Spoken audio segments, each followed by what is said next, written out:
ಭಾರತದ ಮೇಲೆ ಗಲ್ಫ್ ಯುದ್ಧದ ಎಫೆಕ್ಟ್ ಲೋಕಸಭೆಗೆ ಮಾಹಿತಿಯನ್ನು ನೀಡಿದ್ದಾರೆ ಪ್ರಧಾನಿ ನರೇಂದ್ರ ಮೋದಿ ಅವರು. ಸಾಧ್ಯವಿರುವ ಎಡೆಯಲ್ಲ ತೈಲ ಮತ್ತು ಅನಿಲವನ್ನ ಪಡಿತಾ ಇದ್ದೇವೆ.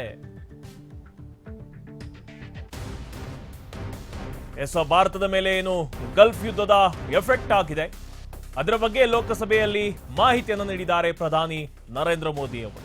ಸಾಧ್ಯವಿರುವ ಎಡೆಯಲ್ಲ ತೈಲ ಮತ್ತು ಅನಿಲವನ್ನ ಪಡಿತಾ ಇದ್ದೇವೆ. ಯುದ್ಧದಿಂದ ಹಲವು ಸಮಸ್ಯೆಗಳನ್ನ ಎದುರಿಸುತ್ತಿದ್ದೇವೆ. ಪಶ್ಚಿಮ ಏಷ್ಯಾ ಯುದ್ಧದಿಂದ ಜೀವನಕ್ಕೆ ಸಮಸ್ಯೆ ಆಗ್ತಾ ಇದೆ. ರಾಷ್ಟ್ರೀಯ ಭದ್ರತೆ ಇಂಧನ ಕೊರತೆ ಎದುರಾಗಿದೆ. ದೇಶದಲ್ಲೇ ಎಲ್ಪಿಜಿ ಉತ್ಪಾದನೆಯನ್ನ ಹೆಚ್ಚಿಸಲು ಸರ್ಕಾರ ಕ್ರಮವನ್ನ ತೆಗೆದುಕೊಳ್ತಾ ಇದೆ. ಭಾರತಕ್ಕೆ ಬೇಕಾದಂತಹ 60% ಎಲ್ಪಿಜಿಯನ್ನ ಆಮದನ್ನ ಮಾಡಿಕೊಳ್ಳಲಾಗ್ತಾ ಇದೆ. ಹಾರ್ಮುಜ್ ಜಲಸಂಧಿಯಲ್ಲಿ ಹಡಗುಗಳು ಸಂಚಾರ ಕಠಿಣವಾಗಿದೆ.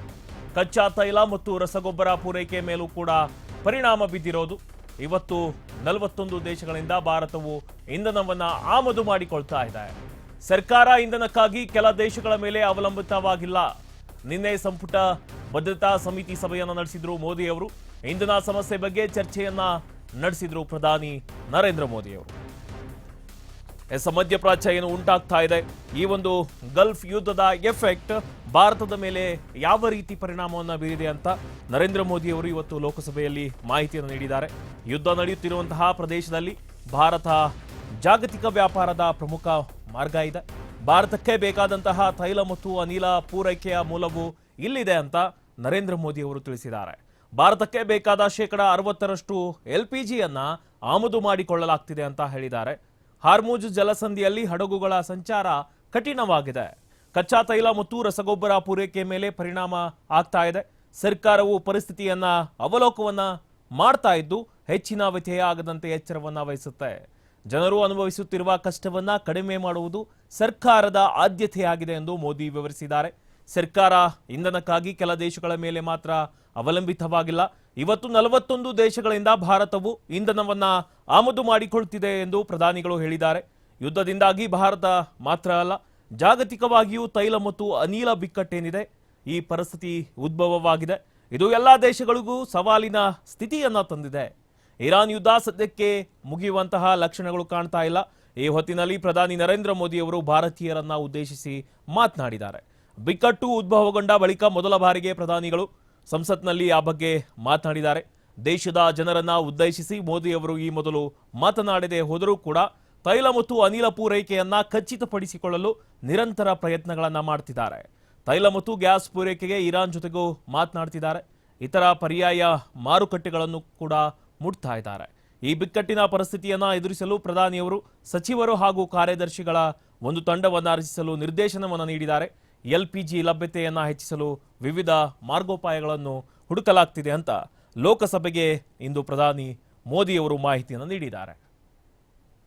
देश के सामान्य परिवारों को परेशानी और फर्टिलाइजर जैसी अनेक जरूरी चीजें हॉर्मुज स्ट्रेट के रास्ते से आती हैं।